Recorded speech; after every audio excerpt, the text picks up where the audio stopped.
Ragam animasi dalam 3D. Secara garis besar, saya membagi berdasarkan 3 kategori: manual keyframe, motion control, dan dynamic.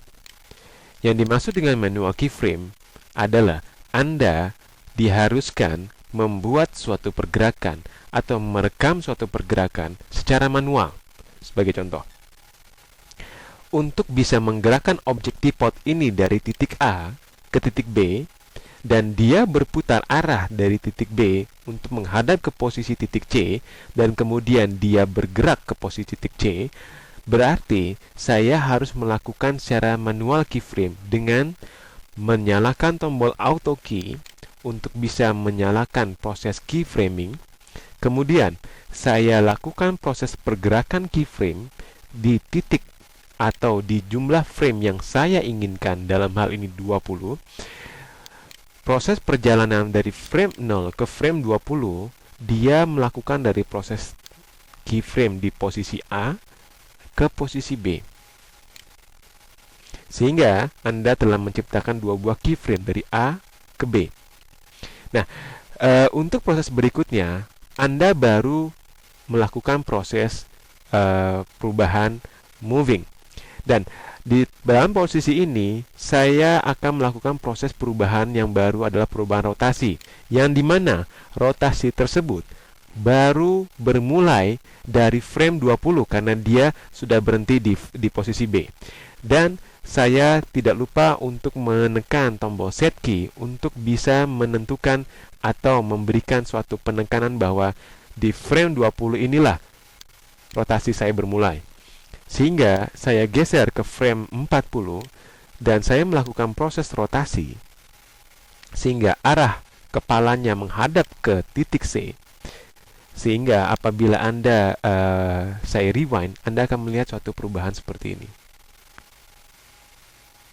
Dan yang terakhir, saya melakukan proses moving dengan titik terakhir atau titik pada saat dia ingin melanjutkan untuk ke titik C dari titik B. Saya tidak lupa untuk menekan tombol set key untuk memberikan penekanan bahwa inilah titik terakhir dia berjalan dari titik B ke titik C. Sehingga hasil yang telah saya dapat atau yang telah saya hasilkan sebagai berikut. Saya ulangi.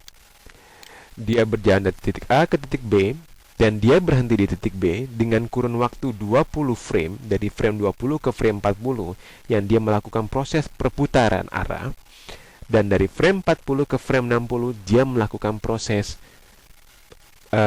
perubahan posisi terakhir di posisi C. Itulah dinamakan manual keyframe, yang dimana untuk menentukan arah, untuk menentukan keyframe, Anda lakukan secara manual. Ada konteks kedua yang dinamakan motion control. Kelebihan motion control, Anda tidak perlu membuat keyframe. Jadi segala suatu bentuk perubahan diatur secara controller, secara parameter oleh komputer. Sebagai contoh, saya mempunyai 2 buah elemen.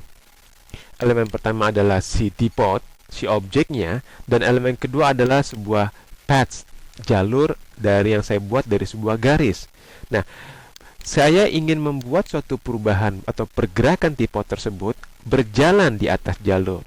Dengan perintah motion control, saya cukup memilih tripodnya dan saya tinggal lari. Anda akan mendapatkan tools motion control di dalam kategori motion, yang dimana saya buka assign controller, yang bila dia berjalan di atas path itu dinamakan adalah perubahan posisi. Nah, perubahan posisi ini secara default dia memberikan position X, Y, Z. Saya ganti posisi tersebut dengan path constraint. Ini adalah suatu pilihan controller yang saya pilih. Pada saat Anda melakukan perubahan dari position ke path constraint, Anda akan mendapatkan sebuah parameter baru. Saya mau melakukan add path di sini, saya pilih sebuah path atau jalurnya, dan saya tidak lupa untuk menyalakan follow. Maka saya sudah bisa membuat suatu pergerakan tanpa saya menyalakan tombol auto key atau tombol animate-nya. Objek tersebut berjalan mulus di atas sebuah jalur. Ini adalah proses bagaimana Anda menganimasikan dengan menggunakan motion control. Dan yang terakhir, saya memberikan sebuah proses membuat sebuah animasi dengan konteks dynamic. Konteks dynamic, dia mengacu terhadap hukum berat, hukum gravitasi, hukum fisika yang biasa Anda temukan bila Anda melakukan benturan antara satu benda dengan benda yang lain. Dalam hal ini, saya membuat sebuah tripod yang saya perintahkan untuk jatuh ke bawah.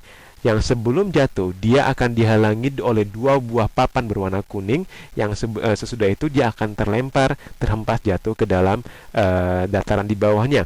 Nah, konteks ini dinamakan konteks dynamic, yang dimana Anda tidak membuat keyframe secara manual.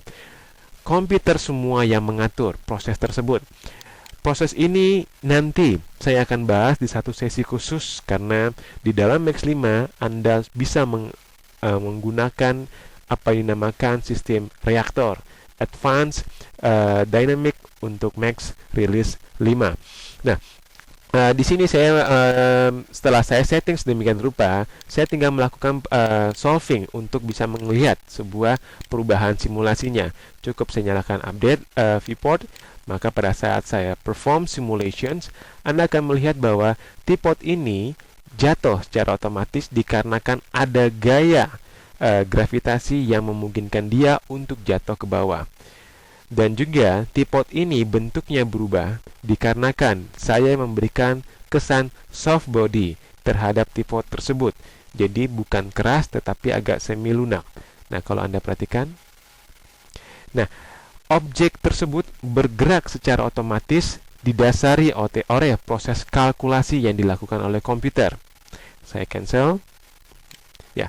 Nah, kalau Anda perhatikan, maka secara otomatis komputer sudah merekam pergerakan tersebut berdasarkan kalkulasi sifat bahan yang telah saya berikan.